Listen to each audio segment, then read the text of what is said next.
அனுசரணை வழங்குவோர். இப்போது 280 ரூபாவுக்கு சிக்னல் 160 கிராம். இலங்கையில் லாபகரமான விலையில் ஒரு பேக்.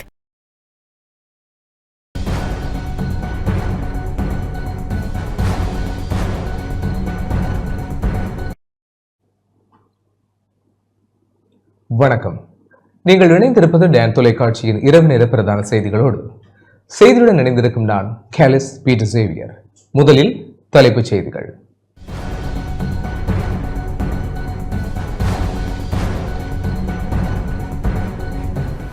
பாதாள குழுவுடன் தொடர்புள்ள ஐக்கிய மக்கள் சக்தியின் நாடாளுமன்ற உறுப்பினர்களின் விவரங்கள் விரைவில் அறிவிக்கப்படும் என பொதுமக்கள் பாதுகாப்பு அமைச்சர் தெரிவிப்பு. முல்லைத்தீவு கொக்குளாய் கர்நாட்டு கேணி பகுதி விபத்தில் பாடசாலை மாணவி உயிரிழப்பு. யாழ்ப்பாணத்தில் 769 வழித்தட தனியார் பேருந்து சேவையினர் இன்று போராட்டம். மட்டக்களப்பு போதனா வைத்தியசாலையில் சிறுநீரக மாற்று அறுவை சிகிச்சை வெற்றி. கனியமணல் அகழ்வு மூலம் மன்னார் தீவு திட்டமிட்டு அளிக்கப்பட்டு வருவதாக அருட்தந்தை எஸ். மார்க்கஸ் அடிகளார் குற்றச்சாட்டு. தமிழ் மக்களின் பொருளாதாரம் முற்றாக அளிக்கப்பட்டுள்ளதாக நாடாளுமன்ற உறுப்பினர் சத்தியலிங்கம் தெரிவிப்பு.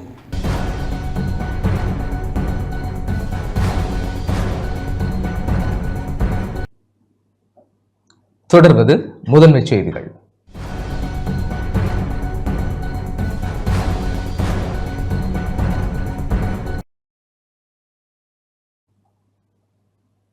பாதாள குழுவினருடன் தொடர்பு வைத்துள்ள ஐக்கிய மக்கள் சக்தியின் நாடாளுமன்ற உறுப்பினர்களின் விவரங்கள் விரைவில் அறிவிக்கப்படும் என பொதுமக்கள் பாதுகாப்பு அமைச்சர் தெரிவித்துள்ளார்.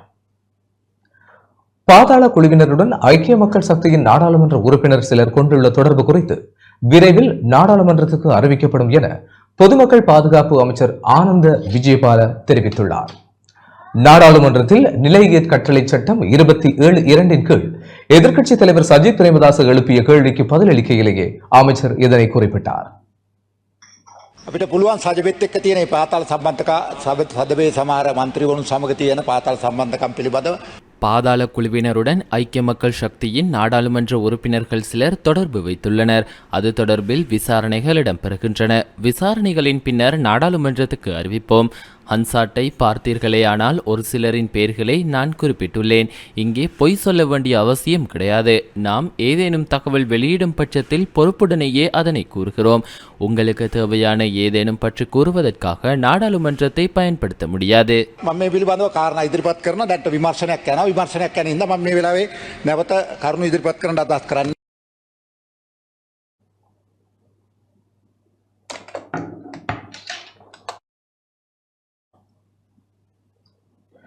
இதேவேளை ஐக்கிய மக்கள் சக்திக்கு பாதாள உலகத்துடன் எந்த தொடர்பும் கிடையாது என எதிர்க்கட்சித் தலைவர் சஜித் பிரேமதாச தெரிவித்துள்ளார். බොහොම පැහැදිලිව සමගි ජන බලවේගයේ පාතාලයත් එක්ක සම්බන්ධ නැහැ. மின்சார கட்டணத்தை 33 வீதத்தால் குறைப்பதாக அரசாங்கம் வாக்குறுதி அளித்தது. ஜனாதிபதி அனுரகுமார திசாநாயக்கவும் இதனை தெரிவித்தார். அவ்வாறு உறுதியளித்த அரசாங்கம் இப்போது மின்சார கட்டணத்தை 18 வீதத்தால் அதிகரிக்கப் போகிறது. சாதாரண மக்களுக்கு நிவாரணத்தை வழங்க வேண்டும். பொய் சொல்லாமல் உண்மையை பேச வேண்டும். நாட்டில் கடந்த காலங்களில் சிவில் பாதுகாப்புத்துறையைச் சேர்ந்த 34,000 பேருக்கு அற்ப ஊதியத்தை வழங்கி வீட்டிற்கு அனுப்ப நடவடிக்கை எடுக்கப்பட்டது. இந்த அரசாங்கமும் இத்தகைய கொள்கையையே பின்பற்றி வருகின்றது. ஐக்கிய மக்கள் சக்தியைச் சேர்ந்த தலைவர்கள் பாதாள உலகத்துடன் தொடர்பு பட்டுள்ளனர் என்று நேற்றைய தினம் பொதுமக்கள் பாதுகாப்பு அமைச்சர் குற்றம் சாட்டினார். பாதாள உலகத்துடன் தொடர்புடைய ஐக்கிய மக்கள் சக்தியைச் சேர்ந்த தலைவர்கள் யார் என்பதை நிரூபிக்குமாறு நான் கேட்டுக்கொள்கிறேன்.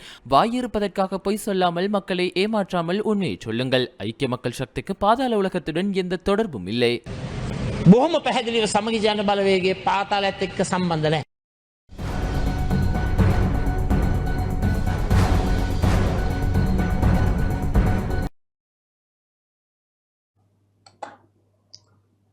பாடசாலைகளில் நிலவும் ஆசிரியர் சேவையில் காணப்படுகின்ற வெற்றிடங்கள் விரைவில் நிரப்பப்படும் என பிரதமர் ஹரிணி அமரசூரிய தெரிவித்துள்ளார்.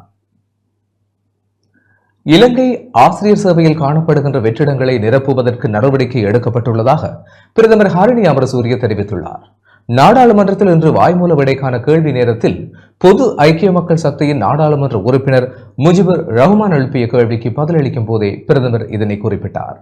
මේවා අපි ඉතාමත්ම ඉක්මනින් මේ බඳවා ගැනීම උපාධිධාරීන් බඳවා ගැනීමේ වැඩපිළිවෙලටත් යන්න ஆசிரியர் சேவையில் சுமார் 40,000 பேருக்கான வெற்றிடங்கள் காணப்படுகின்றன.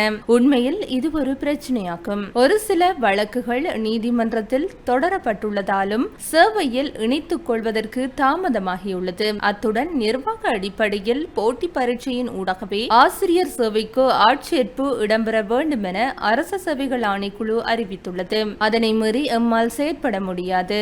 எவ்வாறெனினும் துரித கதியில் ஆட்சேர்ப்பு நடவடிக்கைகளை மேற்கொள்ள நாம் தீர்மானித்துள்ளோம். நாடு முழுவதும் உள்ள பாடசாலைகளில் குறிப்பிட்ட எண்ணிக்கையிலான வெற்றிடங்கள் விரைவில் நிரப்பப்படும்.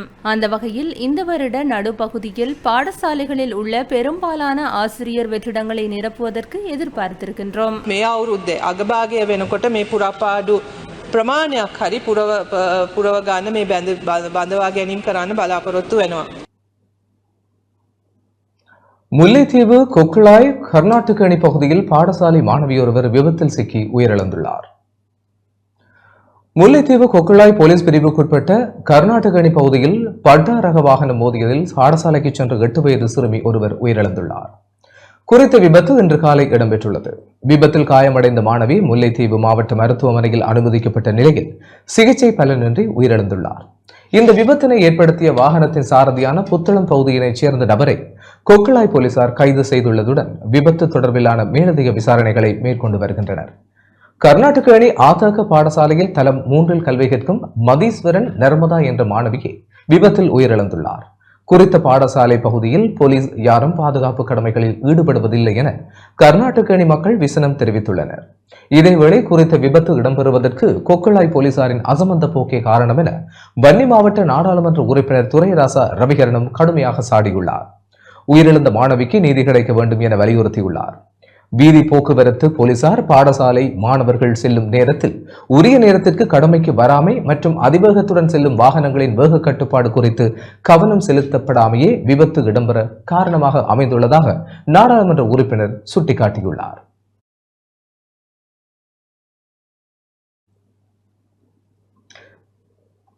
கிளிநொச்சி மாவட்டத்தின் வீதி பாதுகாப்பு மற்றும் வீதி போக்குவரத்து தொடர்பான கலந்துரையாடல் இன்று நடைபெற்றது. கிளிநொச்சி மாவட்டத்தின் வீதி பாதுகாப்பு மற்றும் வீதி போக்குவரத்து தொடர்பான கலந்துரையாடல் கிளிநொச்சி பிராந்திய சிரேஷ்ட போலீஸ் அத்தியட்சகர் தலைமையில் இன்று நடைபெற்றது.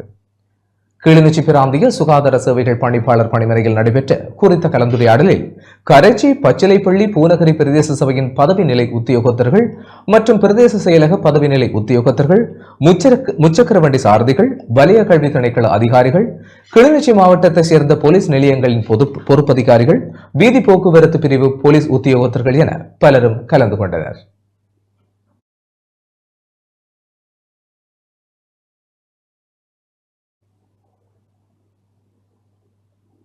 யாழ்ப்பாணத்தில் 769 வழித்தட சேவையில் ஈடுபடும் தனியார் பேருந்து சேவையினர் இன்று போராட்டத்தில் ஈடுபட்டனர்.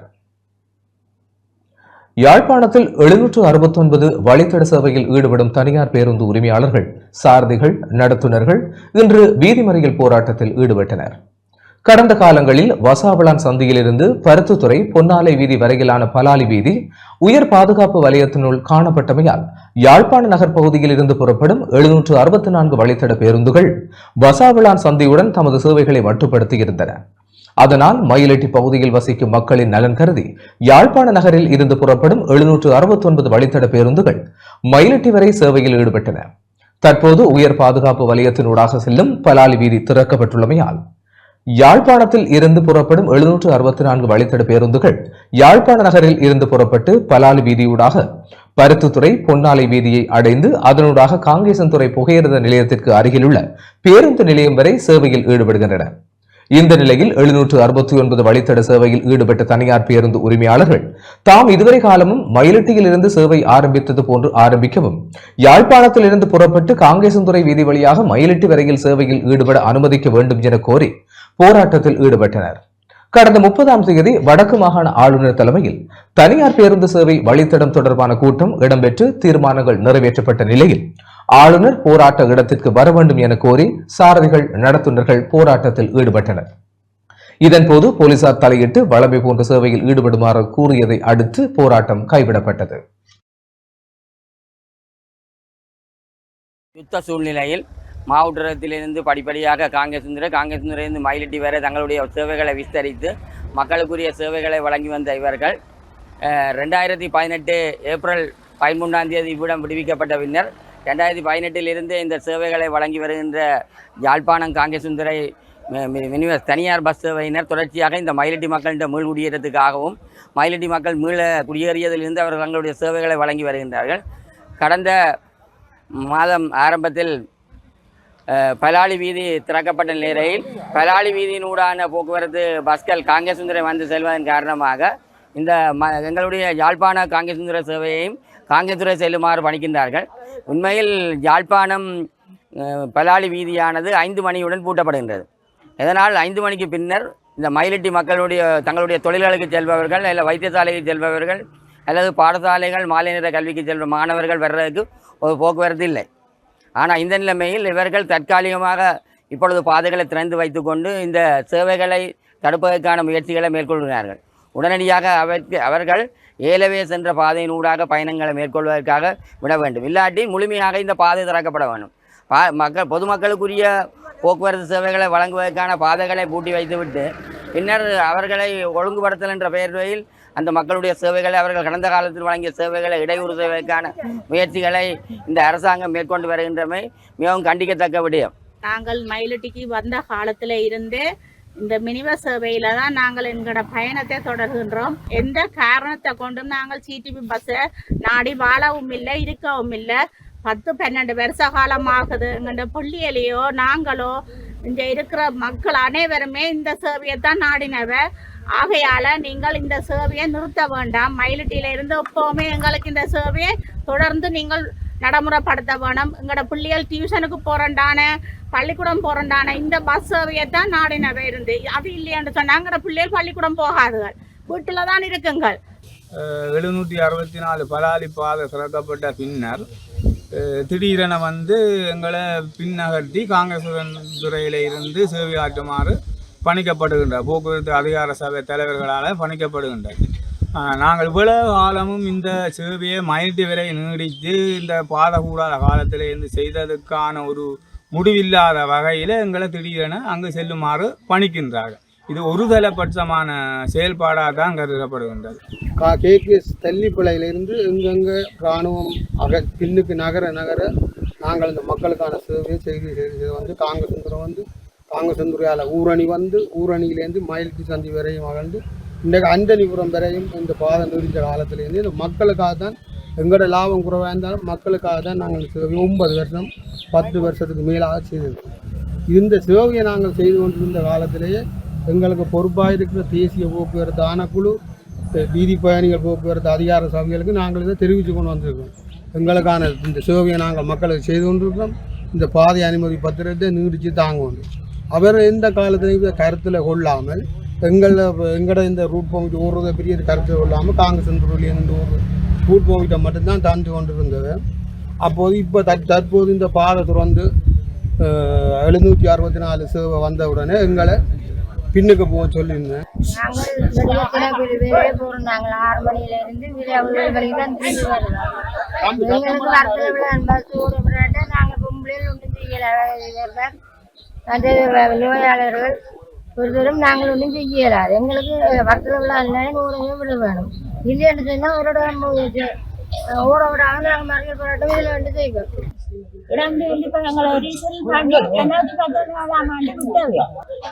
அதில் இருந்து இந்த விலை வந்து சேவையினால கேகேஎஸ் சூடாக கேள்விப்பட மல்லாகந்தானி அங்காலே கால்பனந்தையான சேவையாக எல்லா தேவையும் இங்காலே எங்களுக்கு தேவையா இருந்தபடியால் நாங்கள் அதுக்கே பழக்கப்பட்டோம். வேற தேவை எங்களுக்கு இந்த பக்கம் தேவை இருக்கல பலாலி கொண்டுக்கும். அப்போ இந்த சேவை தான் எங்களுக்கு எல்லா தேவையும் பூர்த்தி செய்யணும். உள்ள வரையும் வாரப்படியால் இந்த பஸ் சேவை தொடர்ந்து மயிலட்டி சந்தியிலிருந்து செயல்படுத்தணும்னு சொல்லி நாங்கள் கேட்டுக்கொள்றோம். இடம்பெயர்ந்து தலிதத்தில் தான் இருந்த நாங்கள் இருந்து இங்கே அந்த நேரத்தில் எந்த ஒரு இதுவுமே இங்கே இல்லாத ஒரு காலகட்டத்தில் இந்த 769 பேர் தான் எங்களை பெரிய பங்காற்றினர். அதனுடைய அது இன்றைய வரைக்கும் அதை செயலாற்றணும் என்று நாங்கள் கேட்டுக்கொள்கிறோம். அனைத்து பல்கலைக்கழக மாணவர் ஒன்றியத்தினரால் கொழும்பில் ஆர்ப்பாட்டம் நடத்தப்பட்டது. அனைத்து பல்கலைக்கழக மாணவர் ஒன்றியத்தினரால் ஏற்பாடு செய்யப்பட்ட எதிர்ப்பு ஆர்ப்பாட்டம் ஒன்று இன்று கொழும்பு தேசிய வைத்தியசாலைக்கு முன்பாக இடம்பெற்றது. நோயாளிகளின் உயிருக்கு ஆபத்தை விளைவிக்கும் சுகாதாரத்தின் தரத்தை குறைக்கும் படங்களை நீக்க வேண்டும், பல்கலைக்கழக மானியங்கள் ஆணைக்குழு ஊடாக அங்கீகரிக்கப்பட்ட பட்டம் பெற்றவர்களை அரசு துறையில் இணைத்துக் கொள்ள வேண்டும் என்ற கோரிக்கைகளை முன்வைத்து அவர்கள் இந்த எதிர்ப்பு நடவடிக்கையில் ஈடுபட்டனர்.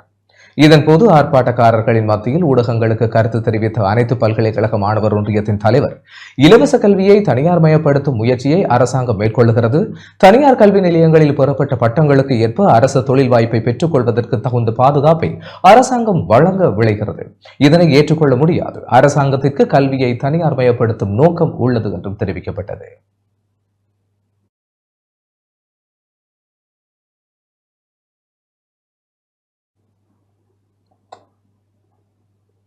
மட்டக்களப்பு போதனா வைத்தியசாலை சிறுநீரக மாற்று அறுவை சிகிச்சையினை முன்னெடுத்து சாதனை படைத்துள்ளது. கிழக்கு மாகாணத்தின் வைத்தியத்துறையின் வரலாற்றில் முதல் முறையாக மட்டக்களப்பு போதனா வைத்தியசாலை சிறுநீரக மாற்று அறுவை சிகிச்சையினை முன்னெடுத்து சாதனை படைத்துள்ளது. இது தொடர்பில் ஊடகவியலாளர்களை தெளிவுபடுத்தும் ஊடகவியலாளர் சந்திப்பு இன்று மட்டக்களப்பு போதனா வைத்தியசாலையில் நடைபெற்றது. மட்டக்களப்பு போதனா வைத்தியசாலையின் பணிப்பாளர் வைத்தியர் கலாரஞ்சினி கணேசலிங்கம் மற்றும் மயக்க மருந்து மற்றும் தீவிர சிகிச்சை பிரிவு தலைவர் வைத்தியர் மதனழகன், சிறுநீரக சிகிச்சை பிரிவின் தலைவர் வைத்தியர் முஜாதித் உட்பட இந்த சிகிச்சையில் பங்கு கொண்ட வைத்திய நிபுணர்கள் இந்த ஊடக சந்திப்பில் கலந்து கொண்டனர். இதன்போது கருத்து தெரிவித்த மட்டக்களப்பு போதனா வைத்தியசாலையின் பணிப்பாளர் வைத்தியர் கலாரஞ்சினி கணேசலிங்கம், மட்டக்களப்பு போதனா வைத்தியசாலையில் பல்வேறு வகைப்பட்ட சத்திர சிகிச்சைகள் நடைபெற்று கொண்டிருக்கிறது. மேஜர் மைனர் சர்ஜரிஸ் நடைபெற்று கொண்டிருக்கிறது. அதில் ஒரு வருஷத்துக்கு கிட்டத்தட்ட 10,500க்கு மேற்பட்ட மேஜர் சர்ஜரிகளும் 12,500க்கு மேற்பட்ட மைனர் சர்ஜரிகளும் செய்யப்பட்டு கொண்டு வருகிறது. அந்த வகையில் இந்த மாதம் மே மாதம் 15ஆம் தேதி இந்த மட்டக்களப்பு போதனா வைத்தியசாலையில் சிறுநீரக மாற்று அறுவை சிகிச்சை வெற்றிகரமாக செய்து முடிக்கப்பட்டுள்ளது. இதற்கு சுகாதார அமைச்சின் சுகாதார சேவைகள் பணிப்பாளர் நாயகத்தின் அனுமதியை பெற்று உரிய முறையில் இந்த சர்ஜரி நடைபெற்று இன்று அந்த சர்ஜரி செய்யப்பட்ட நோயாளி விடுதலையாக இருக்கிறார். அதே நேரத்தில் இந்த சிகிச்சையை செய்து முடிப்பதற்கு ஒரு குழு தான் இந்த சர்ஜரியை செய்து முடித்திருக்கிறார்கள். அனுராதபுரம் போதனா வைத்தியசாலையில் இருந்து வந்த doctor Prageeth Lambias, consultant vascular and transplant surgeon. இவர் ஏற்கனவே எங்களுடைய வைத்தியசாலையில் கடமையாற்றி மாற்றலாகி சென்றவர். மற்றும் அனுராதபுரம் வைத்தியசாலையில் நர்சஸ் குலாம் மற்றும் ஹெல்த் அசிஸ்டன்ட் அவர்களுடைய அனுசரணையுடன் இந்த சர்ஜரி வெற்றிகரமாக செய்து முடிக்கப்பட்டுள்ளது. அதை தவிர எங்களது வைத்தியசாலையின் தியேட்டர் நர்சஸ் மற்றும் அங்கு கடமையாற்றும் ஏனைய ஊழியர்களும் சேர்ந்து இந்த சர்ஜரியை வெற்றிகரமாக முடித்துள்ளார்கள். மேலும் அந்த எங்களுடைய வைத்தியசாலையில் பணிபுரிகிற டிப்யூட்டி டைரக்டர்ஸ், பிளானிங் யூனிட் மற்றும் குறிப்பிட்ட இந்த வைத்திய நிபுணர்களுடன் சேர்ந்த அந்த டீம் அவ்வளவு பேரும் சேர்ந்து தான் இந்த சர்ஜரியை வெற்றிகரமாக முடித்திருக்கிறார்கள். இது கிழக்கு மாகாணத்தில் முதலாக இந்த ரீனல் அதாவது சிறுநீரக மாற்று அறுவை சிகிச்சை செய்யப்பட்டிருக்கிறது. சிறுநீரக நோயாளிகள் அதிகரித்து கொண்டு தான் செல்கிறது. இருந்தாலும் அவர்களுக்குரிய சிகிச்சைகளை எங்களுடைய மட்டக்களப்பு போதனா வைத்தியசாலைக்கு வருகின்ற நோயாளிகளுடைய சிகிச்சையை எங்களுடைய வைத்தியசாலையில் உள்ள நெஃப்ராலஜிஸ்ட் மற்றும் ஏனைய யூரோலஜி சம்பந்தமான சர்ஜன்ஸும் உரிய சிகிச்சைகளை வழங்கி கொண்டிருக்கிறார்கள். எனவே சில எக்யூப்மெண்ட்ஸ், அதுக்கு உரிய எக்யூப்மெண்ட்ஸை நாங்கள் இன்ஸ்ட்ருமெண்ட்ஸுகளை வேறு வைத்தியசாலையிலிருந்து எடுத்துத்தான் நாங்கள் செய்த அதனுடைய அந்த இதுகளை நாங்கள் எங்களுடைய வைத்தியசாலைக்கு எடுப்பதற்காக நடவடிக்கைகளை நாங்கள் எதிர்காலத்தில் மேற்கொள்கிறோம். கனிய மணல் அகழ்வு மூலம் மன்னார் தீவு திட்டமிட்டு அளிக்கப்பட்டு வருவதாக அருட்தந்தை எஸ். மார்க்கஸ் அடிகளார் தெரிவித்துள்ளார். கனிய மணல் அகழ்வு மூலம் மன்னார் தீவு திட்டமிடப்பட்டு அளிக்கப்பட்டு வருவதாகவும் அதற்கு அரசு அதிகாரிகளும் அரசு சார்பற்ற நிறுவனங்களும் பல தொழில் நிறுவனங்களும் உடந்தை எனவும் மன்னார் பிரஜைகள் குழுவின் தலைவர் அருட்தந்தை எஸ் மார்க்கஸ் அடிகளார் தெரிவித்துள்ளார். இன்று மன்னாரில் ஊடக சந்திப்பை நடத்திய வேளை இவ்வாறு குறிப்பிட்டார். மிகவும் துரிதமாகவும் வேகமாகவும் அழிவு நிலைக்கு உட்படுத்தப்பட்டிருக்கிற எங்களுடைய தீவு, அதற்கு பல்வேறு அதிகாரிகளும் பல அரசு சார்பற்ற நிறுவனங்களும் பல தொழில் நிறுவனங்களும் அதற்கு முன்வரமாக செயற்பட்டு கொண்டு வருவதை இந்த நாட்களில் பார்க்கக்கூடியதாக இருக்குது, அவதானிக்கக்கூடியதாக இருக்கிறது. மக்களுடைய எந்த விதமான அனுமதியும் இல்லாமல் கனியமண் அகழ்வு பணிகளிலும் அத்தோடு காற்றலை உயர் மின் வலு உற்பத்தி திட்டங்களிலே ஈடுபடுவதையும் காணக்கூடியதாக இருக்குது. அதனாலே மக்களுடைய காணி சட்டவிரோதமாக அபகரிக்கப்படுவதையும் வாழ்வாதாரம் பாதிக்கப்படக்கூடிய வகையில் செயற்படுவதையும் காணக்கூடியதாக இருக்குது. அதனாலே மக்களுடைய எதிர்கால வாழ்வும் இருப்பிடமும் அவர்களுடைய வாழ்வாதாரமும் பாதிக்கப்படுவதும் பல பொருளியல் நிபுணர்களும் பல மனித வாழ்வியல் சார்ந்த நிபுணர்களும் பல பகுதிகள் நிலம் சார்ந்த நிபுணர்களும் இந்த கருத்துக்களை இந்த நாட்களில் முன்வைத்து எங்களோட சார்பாக நின்று உழைத்து கொண்டிருக்கிற வேளையில் அந்த உண்மைகளை உள்வாங்காமல் பல அதிகாரிகளுடைய ஆதரவோடு பல நிறுவனங்கள் மக்களுக்கு எதிராக செயற்பட்டு கொண்டு வருகின்ற வேளையில் சில வேண்டுகோளை என்னுடைய நாட்டு மக்களுக்கும் என்னுடைய மன்னார் மக்களுக்கும் நான் இந்த வேளையில் துரிதமாக வெகு விரைவாக வைக்க வேண்டிய ஒரு கடப்பாட்டுக்குள்ளே நான் இருக்கிறேன். மன்னார் மாவட்ட மக்கள் அனைவரும் ஒன்று சேர்ந்து இதற்கு எதிராக போராட வேண்டும் என்று நான் கேட்டுக்கொள்வதோடு எந்த விதத்திலும் இதற்கு அனுமதி வழங்கக்கூடாதும் எந்த விதத்திலும் இங்கு ஒத்து போகக்கூடாது என்றும் நான் மக்கள் சார்பிலே தாழ்மையோடு உங்களோடு கேட்டுக்கொள்கிறேன். எங்களுடைய பணி மிகவும் ஒரு புனிதமான பணி என்பதை நாங்கள் தெரிவித்துக் கொள்கிறோம். இதில் எங்களுக்கு எந்த மரணம் வந்தாலும் மக்களுடைய வாழ்விடங்களை இழப்பதையும் எங்களுடைய இயற்கை பறிபோவதையும் நாங்கள் அனுமதிக்கக்கூடாது என்பதை இந்த இடத்திலே பதிவு செய்து கொள்கிறேன். அம்பாறை பாட்டிருப்பில் குன்றும் குழியுமாக காணப்படும் வீதி குறித்து மக்கள் விசனம் வெளியிட்டுள்ளனர். அம்பாறை பாண்டிருப்பு எல்லை வீதி கரையோர வீதியுடன் இணையும் பகுதி குன்றும் குழியுமாக காணப்படுவதாக மக்கள் விசனம் வெளியிட்டுள்ளனர். கல்முனை மாநகர சபைக்குட்பட்ட பெரிய நீலாவணை முதல் நிந்தவூர் வரையிலான பொதுமக்கள் இக்கரையோர பாதையினை அன்றாடம் பயன்படுத்தி வருகின்றனர். இவ்வீதியினால் பயணம் மேற்கொள்ளும் மக்கள் பெரும் சிரமங்களை எதிர்கொள்வதாக தெரிவித்ததுடன் அரசு ஊழியர்கள், தனியார் ஊழியர்கள், பாடசாலை மாணவர்கள் உள்ளிட்ட பல்வேறு தரப்பினரும் பயணம் செய்வதை காணக்கூடியதாக இருக்கிறது. மழை காலங்களில் இவ்வீதி சேரும் சகதியமாக காணப்படுவதனால் இவ்வீதியால் செல்கின்ற மாணவர்கள் பல்வேறு விபத்துகளுக்கு முகம் கொடுப்பதாகவும் சுட்டிக்காட்டப்படுகின்றது. எனவே உரிய அதிகாரிகள் இவ்விடயத்தில் கவனம் செலுத்துமாறு பொதுமக்கள் வேண்டுகோள் விடுக்கின்றனர். இந்த பாதை மிச்சம் மோசமாக இருக்கு, குண்டு குழியுமாக இருக்கு. நாங்கள் மீனை கட்டிட்டு வரையில போயிடல, தண்ணியும் சாமனை திணி வேணும் பைசிக்கலை உளுத்தாட்டி மீன்களை கொட்டிட்டு அள்ளிட்டு போயிருக்கணுங்க. அப்போ இந்த பாதையை கொஞ்சம் இந்த இதுக்குரிய சம்பந்தப்பட்ட அதிகாரிகள் இந்த பாதையை கொஞ்சம் கிளியர் பண்ணித்தாங்க.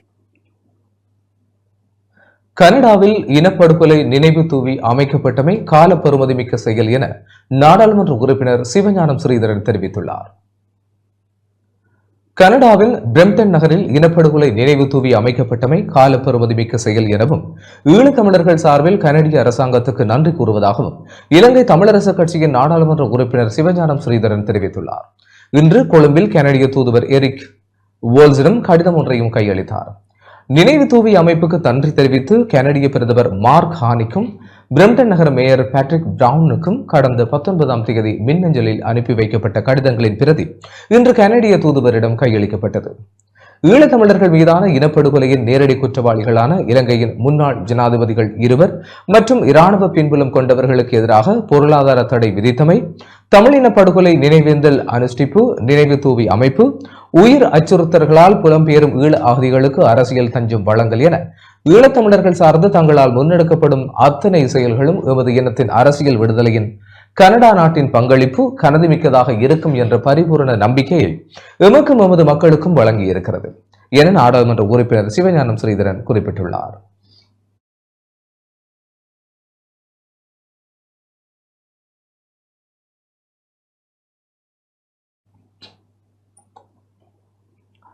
வடக்கு கிழக்கு மக்கள் பொருளாதார ரீதியில் பாதிக்கப்பட்டுள்ளதாக நாடாளுமன்ற உறுப்பினர் பானா சத்தியலிங்கம் தெரிவித்துள்ளார்.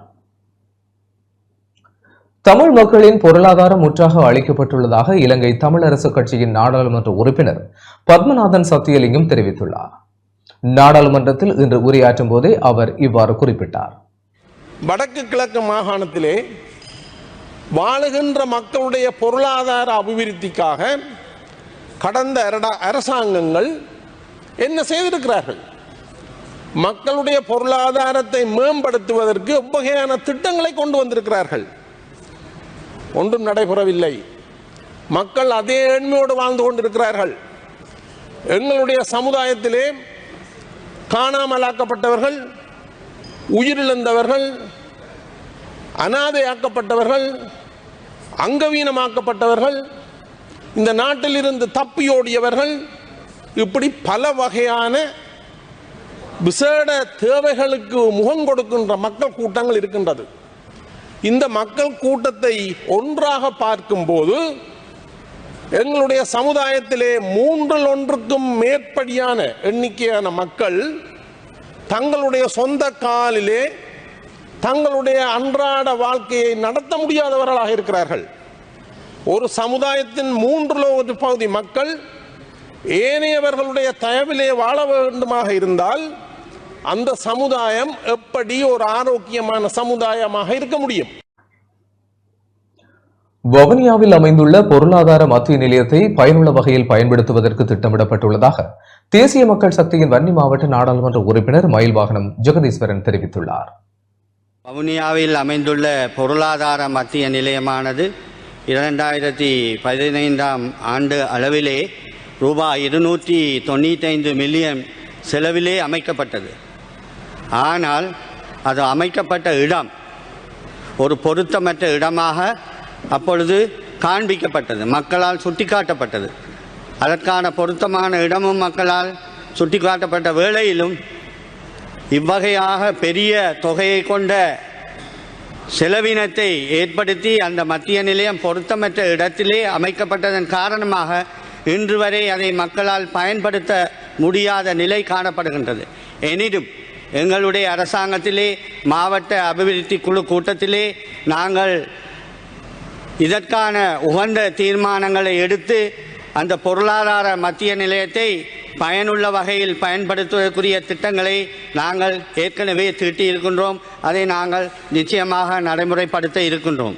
அத்தோடு எமது அரசாங்கம் நாடாளுமன்ற உறுப்பினர்களுக்கு ஏதேனும் உயிர் அச்சுறுத்தல் ஏற்பட்டால் அரசாங்கம் பொறுப்பேற்க வேண்டும் என நாடாளுமன்ற உறுப்பினர் ரிசாட் பதியுதீன் தெரிவித்துள்ளார். பாராளுமன்ற உறுப்பினருடைய பாதுகாப்பு, நான் வன்னி மாவட்டத்திலே தெரிவு செய்யப்பட்ட ஒருவன். அன்றொரு நாள் இரவு ஒரு கூட்டத்துக்கு சென்ற பொழுது, அதாவது நடுக்காட்டிலே நாங்கள் வருகின்ற பொழுது வேறு கட்சி சார்பானவர்கள் சூழ்ந்து கொண்டு குடிபோதையிலே நின்று ஒரு கஷ்டமான ஒரு நிலையிலே தான் அந்த இடத்தில் நான் வந்தேன். எனவே பாதுகாப்பு நாட்டிலே சீராக இருந்தால் பயமில்லை. சில நாடுகள், சுவிஸ் போன்ற நாடுகளிலே பாதுகாப்பு சீராக இருக்கிறது. நமது நாட்டிலே எத்தனை பேர் கொல்லப்பட்டு கொண்டிருக்கிறார்கள், சாதாரண மக்கள் கொல்லப்படுகிறார்கள். நேற்று கூட கேள்விப்படுகிறோம் ஒரு துவக்கு, அதாவது கொலம்பு 7 அந்த பகுதியிலே இருந்து கைப்பற்றப்பட்டிருக்கிறது. யாரை கொள்வதற்காக கொண்டு வந்தார்கள் என்று தெரியாது. ஒரு 2 போலீசாரையோ அல்லது ஒரு போலீசாரையோ அல்லது தனிப்பட்ட பாதுகாப்பையாவது பலப்படுத்துவதற்கு இந்த அரசாங்கத்தால் அவ்வளவு பெரிய செலவு போகிறதா என்று நாங்கள் கேட்கிறோம். ஒரு மனிதனுடைய உயிர் போயின பிறகு பாதுகாப்பு கொடுக்க போகிறீர்கள்? மக்கள், அதாவது மக்கள் பிரதிநிதிகள் நாங்கள். நாளை எங்களுடைய உயிருக்கு ஏதாவது வந்தால், ஆபத்து வந்தால் நீங்கள் தான் பொறுப்பெடுக்க வேண்டும் என்று இந்த பாராளுமன்றத்தில் நாங்கள் சொல்லிக்கொள்ள விரும்புகின்றோம். யாழ்ப்பாணம் சர்வதேச புத்தக கண்காட்சி யாழ் வீரசிங்க மண்டபத்தில் இன்று வைபவ ரீதியாக ஆரம்பமானது. யாழ்ப்பாணம் சர்வதேச புத்தக கண்காட்சியானது இன்றைய தினம் யாழ்ப்பாணம் வீரசிங்க மண்டபத்தில் இன்று காலை ஆரம்பமானது. விருந்தினர்கள் மங்கள வாத்தியங்கள் இசைக்க மண்டபத்துக்கு அழைத்து வரப்பட்டு மங்கள விளக்கேற்றலுடன் நிகழ்வு ஆரம்பமானது. தொடர்ந்து பிரதம அதிதியாக கலந்து சிறப்பித்த வடக்கு மாகாண ஆளுநர் நாவண்ணா வேதநாயகன் நாடாவட்டி கண்காட்சி கூட்டத்தை ஆரம்பித்து வைத்தார். குறைந்த விலையில் புத்தகங்களை வழங்குதல், ஒரே கூரையின் கீழ் அனைத்து புத்தகங்களையும் வழங்குதல், தட்டுப்பாடான புத்தகங்களை வழங்குதல் உள்ளிட்ட நோக்கங்களுக்காக இந்த புத்தக கண்காட்சி ஏற்பாடு செய்யப்பட்டுள்ளது. அத்துடன் இங்கு புத்தகங்களுக்கு சிறப்பு விலை கழிவுகளும் வழங்கப்படுகின்றன. இன்றைய தினம் ஆரம்பமான இந்த கண்காட்சியானது எதிர்வரும் 25ஆம் தேதி வரை காலை 9 தொடக்கம் இரவு 9:30 வரை நடைபெறும் என ஏற்பாட்டாளர்கள் தெரிவித்துள்ளனர். இந்த கண்காட்சியில் 30 கடைகள் தங்களிடமுள்ள புத்தகங்களை காட்சிப்படுத்தியுள்ளன. இந்த கண்காட்சிக்கு டான் தொலைக்காட்சி நிறுவனமானது ஊடக அனுசரணையை வழங்குகின்றமை குறிப்பிடத்தக்கது. இங்கே பலதரப்பட்ட புத்தக கடைகள் தங்களுடைய புத்தகங்களை விற்பனைக்காக போட்டுக்கிறார்கள். இதில் முக்கியமாக பாடசாலை மாணவர்களுக்குரிய புத்தகங்களும் மற்றது மருத்துவ படிப்பு மேற்கொள்ளுற மாணவர்களுடைய புத்தகங்களும் அதிகமாக இருக்கிறது. அத்தோடு நிறைய கதை புத்தகங்களும் நிறைய கழிவு விலையோடு இங்கே போடப்பட்டிருக்கிறது. தமிழ் மொழியிலேயும் புத்தகங்கள் இருக்கின்றன, அத்துடன் ஆங்கில மொழியிலேயும் புத்தகங்கள் இருக்கின்றன. நீங்கள் உங்களுக்கு எந்த மொழி தேவையோ நீங்கள் அந்த மொழியில் நீங்கள் வாங்கக்கூடியதாக இருக்குது. நீங்களும் வந்தீங்களா கழிவு விலையோடு நீங்கள் உங்களுக்கு தேவையான புத்தகங்களை நீங்கள் பெற்றுக்கொள்ளக்கூடியதாக இருக்கும். மன்னார் பேசாலையில் விக்டரி உற்பத்தி நிலையம் இன்று திறந்து வைக்கப்பட்டது. மன்னார் பேசாலை புனித வெற்றிநாயகி மாற்றுத்திறனாளிகள் அமைப்பினால் ஸ்தாபிக்கப்பட்ட மன்னார் விக்டரி உற்பத்தி நிலையம் பேசாலையில் இன்று வைபவ ரீதியாக திறந்து வைக்கப்பட்டது. மாற்றுத்திறனாளிகளின் சுய உற்பத்தி நடவடிக்கைகளை ஊக்குவித்து விற்பனை நடவடிக்கைகளை முன்னெடுக்கும் வகையில் மன்னார் நலன்புரி சங்க ஐக்கிய ராச்சியத்தின் நிதியுதவியுடன் விக்டரி உற்பத்தி நிலையம் திறந்து வைக்கப்பட்டது. மன்னார் பிரதேச செயலாளர் எம் பிரதீப் தலைமையில் இடம்பெற்ற நிகழ்வில் பிரதம விருந்தினராக மன்னார் மாவட்ட அரசாங்க அதிபர் கானா கனகேஸ்வரன் பங்கேற்று நிலையத்தை வைபவ ரீதியாக திறந்து வைத்தார். விருந்தினர்களாக பேசாலை பங்கு தந்தை அருட்தந்தை அஞ்சுவம் சத்யராஜ் அடிகளார், மன்னார் நலன்புரி சங்க தலைவர் ஜேம்ஸ் பத்திநாதன், வடக்கு மாகாண சுற்றுலா அபிவிருத்தி அதிகார சபை தவிசாளர் அந்தோனி பிள்ளை பத்திநாதன், வடக்கு மாகாண மகளிர் விவகார அமைச்சின் செயலாளர் பூனா வாகீசன், மன்னார் மாவட்ட பிராந்திய சுகாதார சேவைகள் பணிப்பாளர் தர்மராஜன் வினோதன், மன்னார் நலன்புரி சங்க ஐக்கிய ராச்சியத்தின் பொருளாளர் தேவசகாயம் கில்மன், பேசாலை புனித வெற்றிநாயகி மாற்றுத்திறனாளிகள் அமைப்பின் தலைவர் மதிவளன் பெர்னாண்டோ ஆகியோர் பங்கேற்றனர். விருந்தினர்கள் உற்பத்திகள் குறித்து கலந்துரையாடியதுடன் உற்பத்தி பொருட்களையும் பார்வையிட்டனர்.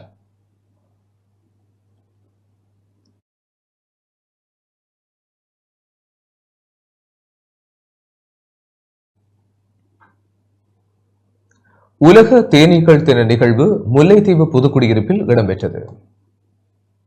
உலக தேனீக்கள் தின நிகழ்வு முல்லைத்தீவு புதுக்குடியிருப்பு வள்ளிவனம் பிரதேச பொதுநோக்கு மண்டபத்தில் இன்று இடம்பெற்றது. வடக்கு மாகாண விவசாய திணைக்களத்தின் ஏற்பாட்டில் முல்லைத்தீவு விவசாய திணைக்களத்தினால் காலநிலைக்கு சீரமைவான நீர்ப்பாசன விவசாய திட்டத்தின் அனுசரணையுடன் நிகழ்வு முன்னெடுக்கப்பட்டது. தேனீ வளர்ப்பு சம்பந்தமான கருத்தரங்கும் தேனீ பெட்டிகளும் வழங்கப்பட்டதை தொடர்ந்து தேனீ வளர்ப்பு பிரதேசத்திற்கான கள விஜயமும் இடம்பெற்று தேனீ வளர்ப்பு தொடர்பில் செயல்முறை விளக்கம் அளிக்கப்பட்டது.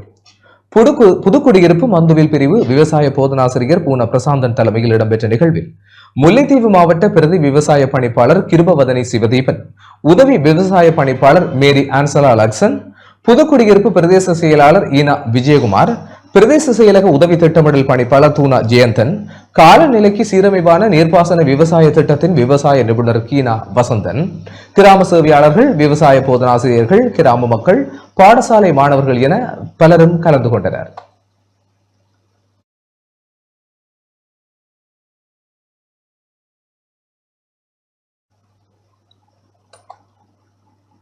தேசிய பாதுகாப்பு உறுதி செய்யப்பட வேண்டும் என நாடாளுமன்ற உறுப்பினர் ஹெக்டர் அப்புகாமி தெரிவித்துள்ளார். நாட்டில் இடம்பெறும் துப்பாக்கி பிரயோக சம்பவங்கள் பொதுமக்களுக்கு பெரும் அச்சுறுத்தலாக மாறியுள்ளதாக ஐக்கிய மக்கள் சக்தியின் நாடாளுமன்ற உறுப்பினர் ஹெக்டர் அப்புகாமி தெரிவித்துள்ளார். நாடாளுமன்றத்தில் இன்று உரையாற்றும் போதே அவர் இவ்வாறு குறிப்பிட்டார். ජාතික ආරක්ෂාව ගැන මොනවද කියන්නේ මේ රටේ? රත්තරන් ආලේප කරපු T56 ගානක් එන ප්‍රසිද්ධියේ. நாட்டில் தொடர்ச்சியாக துப்பாக்கி பிரயோக சம்பவங்கள் இடம்பெறுகின்றன. நாளை அவ்வாறானதொரு சம்பவம் நடைபெறாது என அரசாங்கத்தால் உறுதியாக கூற முடியுமா? பட்டப்பகலில் கூறிய ஆயுதத்தால் பொதுமக்கள் முன்னிலையில் நபர் ஒருவர் வெட்டப்படுகிறார். பொதுவெளியில் தலைக்கு துப்பாக்கிச் சூடு நடத்திவிட்டு தப்பிச் செல்கிறார். அவ்வாறு தப்பிச் செல்லும் போது அந்த நபர்கள் கைது செய்யப்பட்டதாக நாம் அறியவில்லை. தேசிய பாதுகாப்பு குறித்து வாய்ப்பேச்சில் மாத்திரம் இருந்தால் போதாது, திட்டங்கள் நடைமுறைப்படுத்தப்பட வேண்டும். நாம் மக்களால் தெரிவு செய்யப்பட்ட நாடாளுமன்ற உறுப்பினர்கள், ஆளும் தரப்பினரை மாத்திரம் மக்கள் தெரிவு செய்யவில்லை.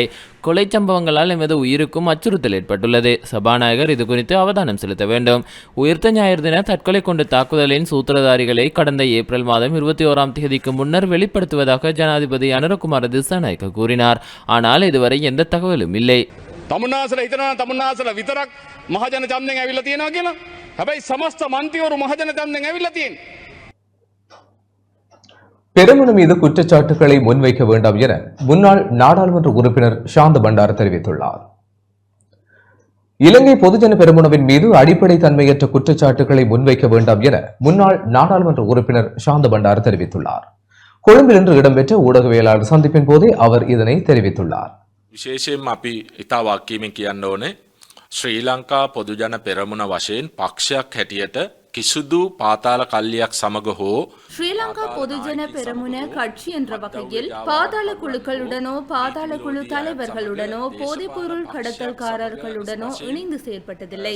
ஆகவே எம்முடைய கட்சியின் மீது சுமத்தப்பட்டுள்ள இந்த குற்றச்சாட்டை நாம் கடுமையாக கண்டிக்கின்றோம். ஸ்ரீலங்கா பொதுஜன பெரமுனவின் உறுப்பினர்களுக்கு அத்தகைய தொடர்பு காணப்படும் பட்சத்தில் அது தொடர்பில் விசாரணை மேற்கொண்டு அடுத்த கட்ட நடவடிக்கைகளை மேற்கொள்ளும் பொறுப்பு அரசாங்கத்துக்கு உள்ளது. எனவே கட்சிகளை குற்றம் சாட்ட வேண்டாம். கட்சியில் யாரேனும் ஒருவர் குற்றச்சாட்டுகளை முன்வைத்தால் அதை விசாரிக்கவும். ஆனால் நாம் அறிந்திருப்பது என்னவென்றால் சில குழுக்கள் அதைவிட மோசமான முறையில் செயல்படுகின்றன. இந்த நாட்டில் கொலைகள் நடத்துகின்றன மற்றும் சில நபர்களை பகிரங்கமாக அச்சுறுத்துகின்றன. කණ්ඩායම් ඔබේ වටපිට බලද්දිත් ඉන්නවයි කියන එකත් අමතක කරන්න එපා.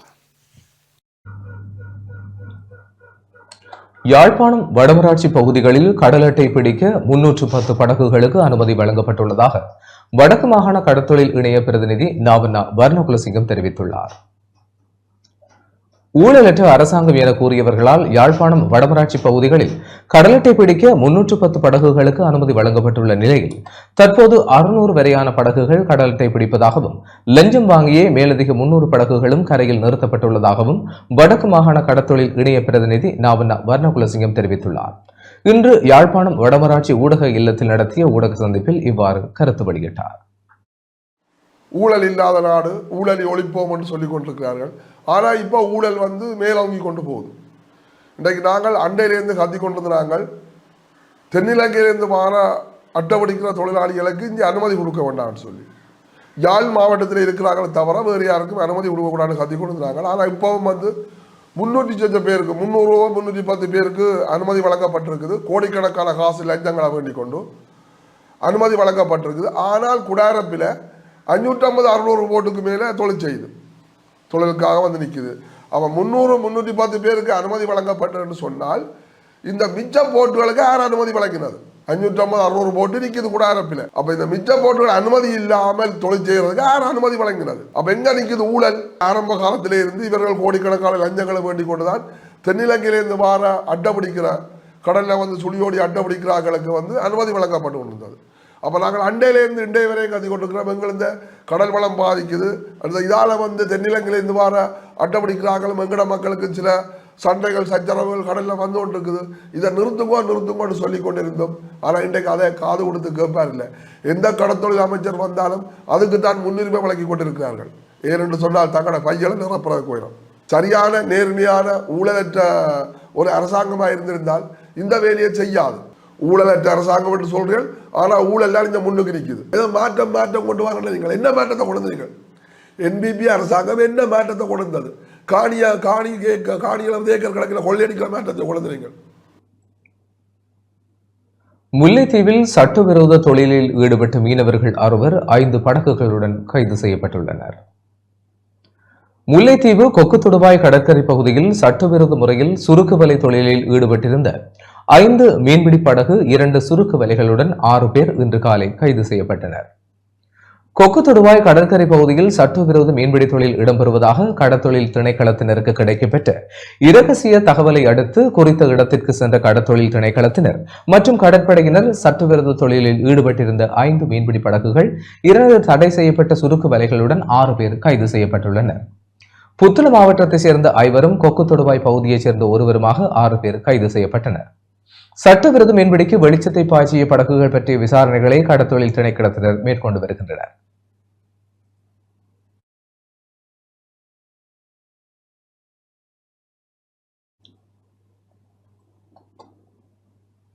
பேருந்துகளில் பயணிகள் பெரும் அசௌகரியத்தை எதிர்கொண்டுள்ளனர் என சமூக செயற்பாட்டாளர் சபீர் முகமது தெரிவித்துள்ளார். பேருந்துகளில் காணப்படும் குறைபாடுகள் தொடர்பில் அரசாங்கம் கவனம் செலுத்த வேண்டும் என சுயாதீன ஊடகவியலாளரும் சமூக செயற்பாட்டாளருமான சபீர் முகமது தெரிவித்துள்ளார். பயணிகள் உரிமைகளை பாதுகாப்பதற்கான அமைப்பினரால் கொழும்பில் இன்று ஏற்பாடு செய்யப்பட்ட ஊடகவியலாளர் சந்திப்பின் போதே அவர் இதனை தெரிவித்துள்ளார். அதாவது எங்களுக்கு தெரியும், இலங்கையிலே இந்த போக்குவரத்து சேவையிலே அன்றாடம் பயணிகள் முகம் கொடுக்கின்ற பிரச்சனைகள் நாளுக்கு நாள் அதிகரித்துக் கொண்டு செல்கின்றது. டிக்கெட் வழங்குவது முதல் பஸ் தரிப்பிடத்திலே பஸ்கள் 15-20 நிமிடங்கள் தேவையின்றி நிறுத்தி வைக்கப்பட்டிருப்பது வரை மக்கள் அசௌகரியங்களுக்கு முகம் கொடுத்து வருகின்றார்கள். பஸ்களிலே ஏறிய பின்னர் டிக்கெட்களை பெற்றுக்கொள்வது மாத்திரம்தான் நடத்துனருடையதும் பேருந்து டிரைவருடையதும் பொறுப்பாக இருக்கிறது. அதன் பின்னர் பஸ்களிலே செல்கிறவர்கள் பற்றி எந்த ஒரு கரிசனையும் அவர்களுக்கு இல்லை. நாங்கள் பஸ்களிலே உயிரை கையில் பிடித்தவர்களாக செல்கின்றோம். இலங்கையில் அண்மையில் நடைபெற்ற ஒரு சில அனர்த்தங்களை நாங்கள் நோக்கும் போது பஸ் நடத்துனர்களினதும் பஸ் உரிமையாளர்களினதும் பொடுபோக்கு அல்லது கரிசனை இல்லாத தன்மை தான் இந்த அனர்த்தங்களுக்கு காரணம். அரசாங்கம் மேலிடத்திலிருந்து புதிய பஸ்களை நாங்கள் இறக்குமதி செய்வோம், நாங்கள் ஏசி பஸ்களை இறக்குமதி செய்வோம், ரூட்களை மாற்றுகின்றோம் போன்ற பெரிய விதத்திலான, அதாவது பாரிய திட்டங்களை, பெரிய பெரிய திட்டங்களை முன்வைக்கின்றார்கள். ஆனால் இந்த சிறிய அதாவது இந்த நகரங்களுக்குள்ளே இருக்கின்ற சிறிய போக்குவரத்து பிரச்சனைகளை அவர்கள் தீர்க்க மாட்டார்கள். இன்னும் கொழும்பிலே எத்தனை பேருந்துகளில் டிக்கெட்டுகளை வழங்குவார்கள். 27 ரூபாய் என்றால் அவர்கள் வாங்குவது 30 ரூபாய், 55 ரூபாய் என்றால் 60 ரூபாய். மீதி பணத்தை கேட்டால் இல்லை, நாங்கள் 30 ரூபாய் தான் வாங்குகின்றோம் என பயணிகளுடன் அவர்கள் சண்டைக்கு வருகின்றார்கள். இதுதான் இலங்கையின் பொது போக்குவரத்துடைய நிலைமையாக காணப்படுகின்றது. அடுத்ததாக சில பேருந்துகள் தனக்கு நினைத்த நேரத்தில் வேகமாக செல்கின்றார்கள், இல்லாவிட்டால் மெதுவாக செல்கின்றார்கள். ஒரு குறிப்பிட்ட நேர கால அட்டவணை தேவை பேருந்துகளுக்கு, அது இல்லை. இது எங்களுடைய உரிமை. நாங்கள் பேருந்தில் செல்வதென்பது நாங்கள் அடிபணிந்து செல்ல தேவையில்லை, நாங்கள் அடிமைகளாக செல்ல தேவையில்லை. ஆனால் பேருந்து உரிமையாளர்கள் எங்களை அடிமைகளாக பார்க்கின்றார்கள். நாங்கள் பேருந்தில் ஏறினால் அவர்களுடைய மொழி எங்களுடன் பேசுவது மிகவும் மோசமான வார்த்தை பிரயோகம். நாங்கள் ஏதேனும் கேட்டால் அதற்கு செவி கொடுக்க மாட்டார்கள். இத்துடன் டான் தொலைக்காட்சியின் இரவு நேர பிரதான செய்திகள் நிறைவடைகின்றன. தொடர்ந்தும் செய்திகளோடு இணைந்து கொள்ள டான் நியூஸ் தொலைக்காட்சியோடு இணைந்திருங்கள். வணக்கம்.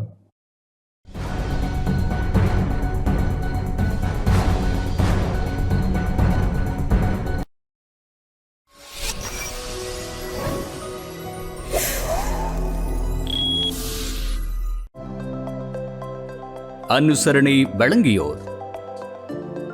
இப்போது 280 ரூபாவுக்கு சிக்னல் 160 கிராம். இலங்கையில் லாபகரமான விலையில் ஒரு பேக்.